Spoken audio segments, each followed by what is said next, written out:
आई जट टाकला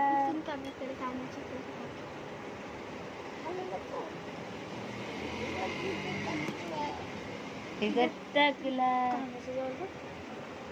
कानाचे कापड लागते कानाचे कापड माऊची टाकला माऊ तुमच्या इथे घेऊन जातो का पूर्ण कान भरलंय ना कान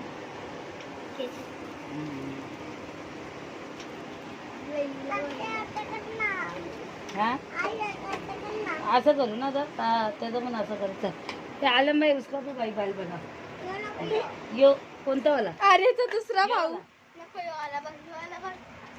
आर्यनचा दुसरा भाऊ यो नको कोणतं मग हा ही वाली ती अंकलच्या हाँ तो वाली हाँ आलम भाई हाँ वो आपका हो जाएगा तो दे देना मेरे को इसका पूरा